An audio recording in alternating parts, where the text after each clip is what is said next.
Hi friends, ఇవాల్టి కథ ఏంటో చూసి తెలుసుకుందాం రండి. అమ్మా జాగ్రత్తగా కారెక్కు. హా హా అలాగేరా, ఎంతసేపు నా మీదే ధ్యాస.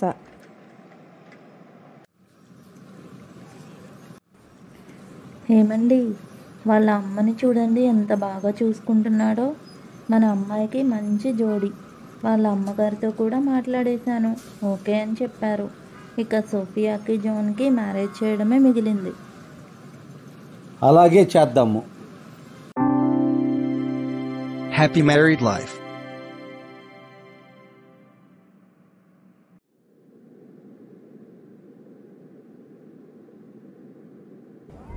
సోఫియా, నువ్వు ఇక నుంచి చాలా జాగ్రత్తగా ఉండాలమ్మా.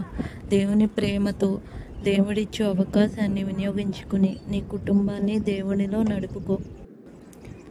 అలాగే అమ్మా. After few days of marriage. Hello John. Hello Sophia, hi. ఏం చేస్తున్నావు? మరేం లేదు జాన్, ఇంట్లో ఏదో వర్క్ ఉంటే చేసుకుంటున్నాను. ఎందుకు కాల్ చేశానంటే ఈవినింగ్ ఒక స్మాల్ డిన్నర్ పార్టీ నీకు. త్వరగా ఇంటికి వచ్చేసాయి. ఓ అలాగా, తప్పకుండా Sophie. Evening. Wow Sophie, what is surprise. అవును, మనం ఎప్పటి నుంచో ప్లాన్ చేద్దాం అనుకుంటున్నాం, కానీ కుదరట్లేదు. అందుకే ఇలా సర్ప్రైజ్ ప్లాన్ చేశాను. అరే, ఏదో కాల్ వస్తున్నట్టుంది. ఈ టైంలో ఎవరు కాల్ చేస్తున్నారబ్బా? హలో అమ్మా. అవునా, అలాగా, సరే అమ్మా, నేను ఇప్పుడే ఇంటికి వస్తున్నాను. సోఫీ, ఇంటి దగ్గర ఏదో పని ఉందంట, అమ్మ కాల్ చేశారు. నేను ఇప్పుడే ఇంటికి వెళ్ళి వెంటనే వచ్చేస్తాను.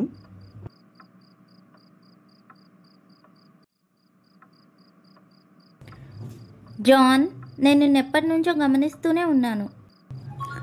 ఎప్పుడు మీ మదర్ దగ్గర నుంచి కాల్ వచ్చినా సరే ఎక్కడిదక్కడ వదిలేసి వెంటనే వెళ్ళిపోతావు. ఇది మనం గత కొన్ని వారాల నుంచి ప్లాన్ చేసుకుంటూ వస్తున్నాము.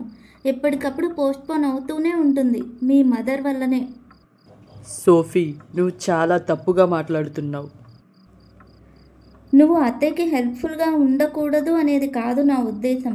కానీ ఏది ఇంపార్టెంట్, ఏది ఎప్పుడు చేయాలి అనే విషయం నీకు తెలియాలి కదా. ప్రతిసారి నా ఆనందాల దగ్గర ఎందుకు అత్తయ్యనే ఎక్కువ ప్రయారిటైజ్ చేస్తావు, ఆమె అవసరతలనే ఎక్కువ ప్రయారిటైజ్ చేస్తావు. సోఫీ, నేను మా అమ్మకి హెల్ప్ చేయాలి. తోడుగా మా అమ్మకి మా నాన్నగారు కూడా లేరు. అది నీకు అర్థం కాదు. అమ్మకి నేను ఒక్కడనే కాబట్టి అమ్మకి ఏ అవసరం ఉన్నా కానీ నేనే చూసుకోవాలి సోఫీ. నువ్వు చెప్పేది నాకు అర్థమయ్యింది జాన్, కానీ నన్ను కూడా నువ్వు అర్థం చేసుకోవాల్సిన అవసరం అనేది ఉంది. నాకు కూడా నువ్వు కావాలి. సోఫీ, ఇప్పుడు నీతో ఇక్కడ మాట్లాడుతూ కూర్చోవడానికి నాకు టైం లేదు. నేను అర్జెంటుగా అమ్మ దగ్గరికి వెళ్ళాలి. బాయ్. ఎందుకు జాన్ నా బాధని అర్థం చేసుకోవడం లేదు? అతను కూడా చాలా దైవికంగానే ఉంటాడు, కానీ ఈ విషయంలో మాత్రం ఎందుకు అతను ఇలా ఉన్నాడు? ఆదికాండము 2వ అధ్యాయం 24వ వచనంలో ఈ విధంగా ఉంటుంది కదా. కాబట్టి పురుషుడు తన తండ్రిని తన తల్లిని విడిచి తన భార్యని హత్తుకొనును, వారు ఏక శరీరమయ్యుందురు అని. నాకు చాలా ఒంటరిగా, చాలా బాధగా అనిపిస్తుంది. జాన్ నన్ను ఎప్పుడు అర్థం చేసుకుంటాడో ఏంటో. ఇట్స్ ఓకే, ఇదంతా టెంపరీ సిచ్యువేషన్ మాత్రం. Few days later. సోఫీ, ఓఎల్ఎక్స్లో సేల్ హౌసెస్ పెట్టారు, చూసావా? మనము ఎప్పటి నుంచో హౌస్ తీసుకోవాలని చూస్తున్నాం కదా. చూశాను జాన్, నాకు అందులో ఈ హౌస్ బాగా నచ్చింది. నువ్వేమంటావు? నేను నువ్వు అనేదేముంది సోఫీ, అమ్మ ఆల్రెడీ ఒక హౌస్ సెలెక్ట్ చేసింది. ఓ అలాగా, అయితే హౌస్ తీసుకునేది అత్తయ్య గారికా? ఎవరికో నీకు తెలీదా? తెలీదు జాన్, మనకేనా ఏంటి? మనము ఉండాలనుకునేది అత్తయ్య గారి డెసిషన్ అయినందుకు నాకు బాధగా లేదు జాన్. కానీ మీ ఇద్దరూ కనీసం నాకు ఒక్క మాట కూడా చెప్పలేదు. అందుకు నేను చాలా బాధపడుతున్నాను. చూడు సోఫీ, నేను నీకు ముందే చెప్పాను అమ్మ ఉన్న పరిస్థితి గురించి. నాన్న కూడా లేరు. నేను కూడా దూరం పెడితే అమ్మ తట్టుకోలేదని నీకు ఆల్రెడీ చెప్పాను. చూడు జాన్, నేను అత్తయ్య గారిని దూరం పెట్టమని అనడం లేదు. నీ ప్రయారిటీస్ ఏంటో తెలుసుకోమని చెప్తున్నాను. మ్యారేజ్ తర్వాత నీ first priority after God wife అయి ఉండాలి. అలాగే నాకు కూడా ఫస్ట్ ప్రయారిటీ ఆఫ్టర్ గాడ్ నువ్వు మాత్రమే అయి ఉండాలి. మనమిద్దరము ఒకరి నిర్ణయాలను ఒకరు పంచుకుంటూ, ఒకరి అభిప్రాయాలను ఒకరు గౌరవించుకుంటూ ముందుకు వెళ్ళాలి. ఎఫెసీయులకు రాసిన పత్రిక 5వ అధ్యాయం 25లో ఉన్నట్లుగా, పురుషులారా మీరును మీ భార్యలను ప్రేమించుడి.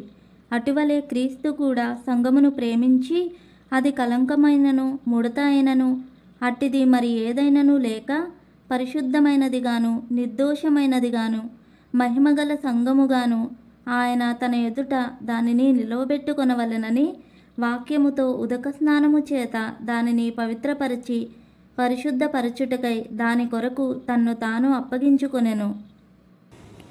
చూసావా జాన్, వాక్యం ఏం చెబుతుందో? దేవుడు ప్రేమించాడు కాబట్టి తన్ను తాను సంఘంకై అప్పగించుకున్నాడు.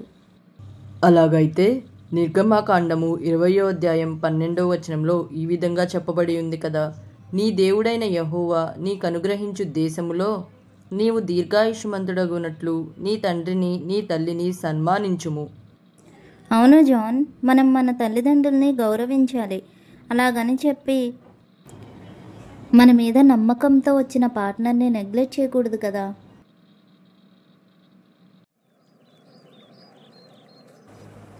నాకు ఎంతో సంతోషంగా ఉంది జాన్. లాస్ట్ టైం మనం తీసుకోవాలనుకున్న శారీ స్టాక్ అయిపోయిందన్నారు కదా, అది మళ్ళీ ఆర్డర్ చేసి తెప్పిస్తానన్నారు కదా, ఇప్పుడు స్టాక్ వచ్చాయంట జాన్. నాకు చాలా సంతోషంగా ఉంది. నాకు ఎంతో నచ్చిన శారీ నాకు దొరుకుతుందని. ఓకే సోఫీ, మనం వెళ్ళే దారిలో అమ్మని కూడా పిక్ చేసుకుని వెళ్దాం. Okay John. చెప్పండి మ్యామ్, ఏం కావాలి? అది మేము ఆర్డర్ చేసిన శారీ స్టాక్ వచ్చిందని కాల్ చేశారు. అదిగోండి మ్యామ్, ఆ సైడ్ ఉన్నవన్నీ మీరు ఆర్డర్ చేసిన శారీ మోడల్సే. మీకు ఏది నచ్చితే అది సెలెక్ట్ చేసుకోండి మ్యామ్. చూడమ్మా సోఫీ, నీకు ఈ మోడల్ కన్నా ఆ మోడల్ బాగుంటుంది. అది అత్తయ్య గారు, అది అవునమ్మా, తనకి అదే నచ్చింది. తను కూడా అదే తీసుకుంటుందిలే. జాన్, నువ్వు చేసిన పని నన్ను ఎంత బాధ పెట్టిందో నీకు తెలుసా?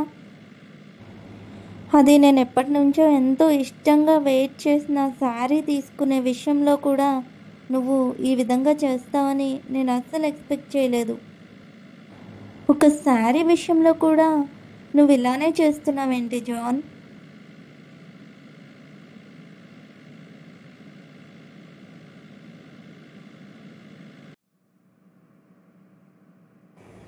Dear Godfather, I can't bear all this painful process, Lord. Please help me, Lord. దేవా, నాకు సహాయము చెయ్యి. ఈ భారాన్ని నేను భరించలేకపోతున్నాను. ఇది నాకు చాలా కష్టముగా ఉంది తండ్రి. నేను ఎంతో సహించాను, ఎంతగానో భరించాను, ఓర్పుగా ఎదురు చూశాను. అయినప్పటికీ ఇంకా వారిలో ఏ విధమైన మార్పు లేదు తండ్రి. ఇంకా నా వల్ల కావడం లేదు. నేను తట్టుకోలేకపోతున్నాను దేవా. ఈ యొక్క రిలేషన్ని నేను ముందుకి కొనసాగించలేను తండ్రి. నీకు విరుద్ధమైన ఆలోచన అని తెలుసు. నీకు వ్యతిరేకమైన మార్గములో నడవడానికి సిద్ధపడ్డాను అని కూడా గ్రహించాను. అయినప్పటికీ దేవా, ఇది నాకెంతో భారంగా ఉంది. నా మనస్సుని చంపుకుంటూ, నా కోరికలను అణిచివేసుకుంటూ, నా భర్త దగ్గర నాకంటూ స్థానము లేకుండా ఈ జీవితము నాకెంతో భారంగా ఉంది తండ్రి. దయచేసి నాకు సహాయము చెయ్యి. ఈ యొక్క నిర్ణయము నేను నా భర్తకి తెలియజేసే ముందు నా గోడు అంతా నీ సన్నిధిలో వినిపింపజేయాలని మనసారా నీ సన్నిధిలో నా దుఃఖాన్ని కుమ్మరించుకోవాలని నీ సన్నిధికి వచ్చాను దేవా. దయచేసి నాకు సహాయము చేయమని వేడుకుంటున్నాను తండ్రి. హా, ఏంటి నేను ఇంత భారంతో దేవుణ్ణి ప్రార్థిస్తుంటే, నా దుఃఖమంతా ఆయన ముందు వెళ్ళబుచ్చుకుంటుంటే, నా హృదయంలో దేవుడు ఈ విధమైన తలంపును కలిగిస్తున్నాడు. ఏంటి ఇది దేవుడి తలంపేనా? ఏంటో నా హృదయంలో దేవుడు నన్ను ఈ విధంగా ప్రశ్నిస్తున్నట్టు నాకు అనిపిస్తుంది. సోఫీ, నువ్వు నిజంగా భరిస్తున్నావా? సోఫీ, నువ్వు నిజంగా భరిస్తున్నావా? నీ జీవితంలో నేను అనుమతించే ప్రతి పరిస్థితిలో నువ్వు నిజంగానే ఓర్పుతో సహిస్తున్నావా? నిజంగా ప్రతి సందర్భంలో తగినంత ఓర్పును నీవు కనబరుస్తున్నావా? అన్నటువంటి ప్రశ్నలతో దేవుడు నా హృదయాన్ని నింపాడు. ఒక్కసారి ఆలోచించి చూస్తే ఆ ప్రశ్నలో దేవుడు నన్ను నేను నీకు అనుమతించిన పరిస్థితుల్లో అన్న విధంగా మాట్లాడాడు. అంటే నాకు ఎదురయ్యే ఈ ప్రతి పరిస్థితి కూడా దేవుడు అనుమతిస్తున్నాడా నా జీవితంలో?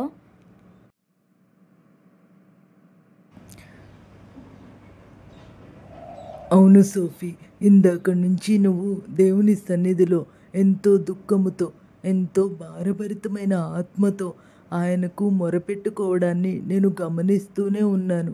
దేవుణ్ణి మించిన ఆదరణ మనకెక్కడా దొరకదు. మన దుఃఖ సమయంలో సాటి మనిషి కన్నా దేవుని వాక్యము, దేవుడి యొద్ద నుంచి వచ్చే వాక్కు, దేవుని యొద్ద నుంచి వచ్చే ప్రశ్నలు మనకి నెమ్మది కలిగిస్తాయి. ఆయన మాట్లాడినట్టు ఈ లోకంలో ఎవ్వరూ కూడా మనల్ని ఆదరించలేరు. ఇక దేవుడు నిన్నడిగిన ప్రశ్న విషయానికి వస్తే, మరి నువ్వే ఆలోచించి సమాధానం చెప్పుకోవాలి. ఒకసారి మన బైబిల్లో అబీగయలు అనే స్త్రీ ఉంటుంది కదా, ఆమె భర్త ఎంతో మొరటివాడని, మోటువాడని బైబిల్ సెలవిస్తుంది. అయినప్పటికీ భర్తకు ఆపద రాగానే ఆమె భర్తను కాపాడుకొనుటకు ఎంతో ప్రయాసపడుతుంది. దావీదుకు ఎదురుగా వెళ్ళి సమర్పణలు అర్పించి అతని యొక్క దయను పొందుకుంటుంది. ఆవిడ ఎప్పుడూ కూడా భర్త నుండి వేరైపోలేదు. నా భర్త నన్ను ఈ విధంగా హింస పెడుతున్నాడు కాబట్టి ఇతను నాకు వద్దు అనే ఆలోచనకు కూడా తను ఎప్పుడూ రాలేదు. తన ఓర్పుకు ఫలితముగా దేవుడు ఆమెను రాణిగా ఎంచాడు. మరి యొక్క సందర్భాన్ని మనం చూసినట్లయితే, ఎంతో విశ్వసనీయుడని పేరొందిన అబ్రహాము గారు కూడా సారాని ఆ యొక్క రాజ్యానికి భయపడి ఆమెను చెల్లెలుగా పరిచయము చేశాడు. మరి ఆ సమయంలో సారా ఎంతో ఆవేదనతో, దుఃఖముతో, ఉద్రిక్తతతో అతని నుండి విడిపోవాలని ఆమె తలంచలేదు. ఎంతో ఓర్పుతో, సహనముతో, నేర్పుతో ఉండి ఆ యొక్క ఇశ్రాయేలీల దేవునికి మొరపెట్టుకుంది. ఆ యొక్క దేవుడు ఆమెను చూసి ఆమె ఓర్పుకు ప్రతిఫలముగా ఆ యొక్క పరిస్థితి నుండి ఆమెను విడిపించి వారిద్దరిని ఐక్యపరిచాడు. ఆ రాజుని వారి మధ్యలో నుండి ఆ దేవుడే తొలగించాడు. అదే విధముగా భర్త ప్రేమకు నోచుకొని లేయా కూడా ఆ యొక్క ఇశ్రాయేలీల దేవుడిపై ఆధారపడింది. ఎంతో ఓర్పుతో, నేర్పుతో తన సంసారాన్ని ముందుకు కొనసాగించాలని నిర్ణయించుకున్నది. దేవుడు కూడా తనని ఎక్కడా విడిచిపెట్టలేదు. తనకి సంతానమును దయచేశాడు. కేవలము సంతానమును దయచేయడం మాత్రమే కాదు, ఆ యొక్క సంతానములో ఒకటైన యూదా గోత్రపు సంతానముని ఎన్నుకుని ఆ యొక్క సంతానము నుండి మన దేవుడైన యేసు ప్రభు రావడం జరిగింది. కాబట్టి ఆయా కాలాల్లో కూడా దేవుని భక్తులని పిలువబడిన వారిలో కూడా ఎన్నో విధములైన బలహీనతలు కలిగి ఉన్నారు. ఆ యొక్క బలహీనతలను బట్టి వారి యొక్క బంధాలను తెంచుకున్నట్లయితే వారు వారి జీవితంలో దేవుడు అనుమతించిన ఆ యొక్క బంధానికి విలువనిస్తున్నట్లేనా? కాబట్టి సోఫీ, నీ యొక్క ఆలోచన వైఖరి, ఆలోచన విధానం అనేది మారాలమ్మా. మార్పు అనేది నీ నుండి ప్రారంభం కావాలి సోఫీ. నువ్వు ఒక విషయాన్ని మొదటిగా గ్రహించాలి.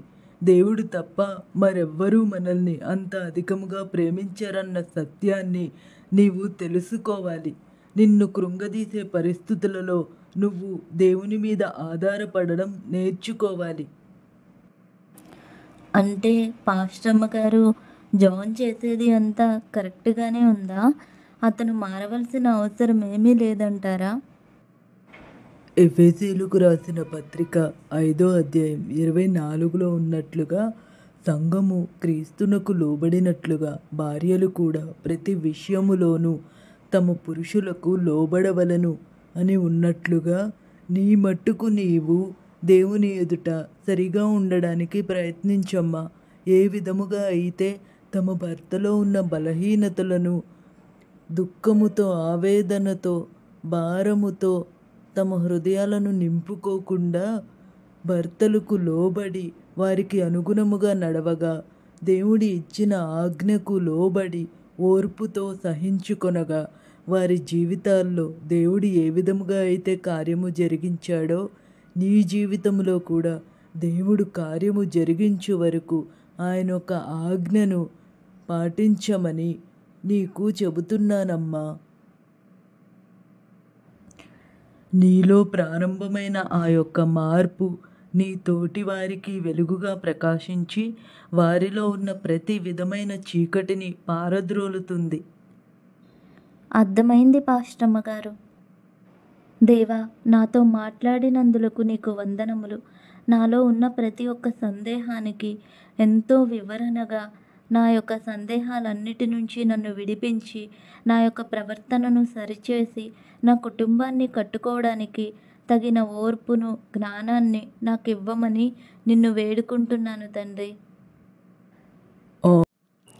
ప్రభువా, నీవు ఎలాగైతే నా జీవితాన్ని నిర్ణయించి ఉన్నావో ఆ ప్రాసెస్లో వెళ్ళడానికి నాకు తగిన ఓర్పును, సహనాన్ని ఇవ్వండి. నన్ను నీకు ఇష్టమైన ధూపంగా మార్చుకుని మీ వెలుగును ప్రకాశింపచేయండి తండ్రి. జాన్, బాగా లేట్ అయిపోయింది కదా, త్వరగా ఫ్రెష్ అయ్యి ఫుడ్ తిందువు గానిరా. సోఫియా, నాకు ఆకలిగా లేదు, నేను అమ్మ దగ్గర తినేశాను. ఓ అలాగా, నేను ఇంకా మీరు ఇంటికొచ్చి భోంచేస్తారని మీకోసం వెయిట్ చేస్తున్నాను. ఓకే, అయినా పర్లేదులేండి, ఎక్కడో చోట తిన్నారు కదా, చాలు. అదేంటి, ఇవాళ సోఫియా ఏం ఆర్గ్యుమెంట్ పెట్టలేదు? After few days. John, what a good surprise. ఏంటి ఈరోజు స్పెషల్? నన్ను ఇలాంటి స్పెషల్ ప్లేస్కి తీసుకొచ్చావు. ఏమీ లేదు సోఫీ, నీతో కొంచెం టైం స్పెండ్ చేయాలనిపించింది. Sophie, I'm really sorry. నేను నిన్ను ఎంతో నెగ్లెక్ట్ చేశాను, అసలు ఎప్పుడూ పట్టించుకోలేదు. నేను ఎప్పుడూ అమ్మా అమ్మా అంటూనే ఉన్నాను, నిన్ను అస్సలు పట్టించుకోలేదు. నేను నిన్ను గాయపరుస్తున్నానని కూడా గుర్తించలేకపోయాను. రియల్లీ జాన్, ఇదంతా నిజమా కలా అనిపిస్తుంది నాకు. అవును సోఫీ, నేను అర్థం చేసుకున్నాను. నేను నిన్నెంత దూరం పెట్టానో గ్రహించాను. Really I thank God. చివరికి ఇది మీకు అర్థమైంది. నాకు అంతే చాలండి. సోఫీ, ప్రస్తుతం అమ్మ హెల్త్ అస్సలు బాగోలేదు. ఆమెకు తీవ్రమైన అనారోగ్య సమస్యతో బాధపడుతుంది. నేను నీకు చెప్పదలుచుకోలేదు, కానీ నీకు చెప్పవలసిన బాధ్యత నాకు ఉంది. నేను ఈ 2 బాధ్యతల మధ్యలో పడి నలిగిపోతున్నాను సోఫీ. జాన్, నీకు అమ్మ అంటే ఎంత ఇష్టమో, ఎంత ప్రేమనో నాకు తెలుసు. మన తల్లిదండ్రులను మనము ప్రేమించాలి, కానీ వివాహం తరువాత దేవుని నియమము ఈ విధంగా ఉంటుంది. మొదట దేవుడు, తరువాత భార్య లేదా భర్త, ఆ తరువాత తల్లిదండ్రులు. అది నిర్ణయాలలో అయినా, ప్రేమ విషయమైనా, మరే విషయమైనా సరే దేవుని నియమాలను పాటించినప్పుడు మన జీవితాలు ఇతరులకు సాక్షార్థంగా ఉంటాయి. అత్తయ్య గారి కొరకు మనము ప్రతిరోజు ప్రార్థనలో జ్ఞాపకం చేసుకుందాము. దేవుడు ఆమెను తప్పక స్వస్థపరుస్తాడు. రోమన్స్ చాప్టర్ 8:28 వర్స్లో ఇలా ఉంటుంది కదా, దేవుని ప్రేమించు వారికి అనగా ఆయన సంకల్పము చొప్పున పిలువబడిన వారికి మేలు కలుగుటకై సమస్తము సమకూడి జరుగుచున్నవని ఎరుగుదుము అని. అదేవిధంగా మన జీవితాలలో దేవుడు మనకి ఎలాంటి కష్ట పరిస్థితులు ఎదురయ్యేలా చేసినను సమస్తము సమకూడి మేలు కొరకే జరుగుచున్నవని వాక్యము సెలవిస్తుంది కదా. కాబట్టి ఎలాంటి విషయంలో అయినప్పటికీ అది ప్రార్థన విజ్ఞాపనల చేత దేవునికి మనము చేరవేద్దాము. ఆయనే సమస్తము మేలుగా మారుస్తాడు. దేవా, నా జీవితంలో ఇంత గొప్ప మేలును దయచేసినందుకు నీకు వందనాలు తండ్రి. నా భర్తలో నీవు తెచ్చిన మార్పును బట్టి నీకే స్తుతులు దేవా. నీ మీద ఆధారపడిన వారిని నీవెన్నడూ సిగ్గుపరచువాడవు కాదని నా జీవితంలో నాకు ఈ సాక్ష్యాన్ని ఇచ్చినందుకు నీకే స్తుతులు స్తోత్రములు తండ్రి. యేసు నామమున వేడుకొంచున్నాను తండ్రి. ఆమెన్. జాన్, నేను మిమ్మల్ని చాలా ఇబ్బంది పెట్టాను. నేను నా కొడుకు నాకే ప్రయారిటీ ఇవ్వాలని చాలా స్వార్థంగా నీలో చేదును నింపి మీ ఇద్దరికీ ఎడబాటును తెచ్చాను. I'm sorry Sophia. నువ్వు ఎంతో ఓర్పుతో పరిస్థితుల్లో మార్పు కోసం ఎదురు చూసావు. నీవు దేవుని మీద ఆధారపడ్డావు. నీ ఓర్పుకి ప్రతిఫలంగా దేవుడు మా ఇద్దరిలో మార్పు తీసుకొని వచ్చాడు. ఈ అనారోగ్యం నుండి దేవుడు నన్ను స్వస్థపరచాలని నా కోసం ప్రార్థించు సోఫియా. అయ్యో అత్తయ్య, ఇందులో మనము చేసింది ఏమీ లేదు. దేవుడే తన బిడ్డలను తన స్వరూపంలోనికి మార్చుకోవడానికి విభిన్నమైన పరిస్థితుల గుండా నడిపించి మాధుర్యాన్ని బయటకు తీస్తాడు.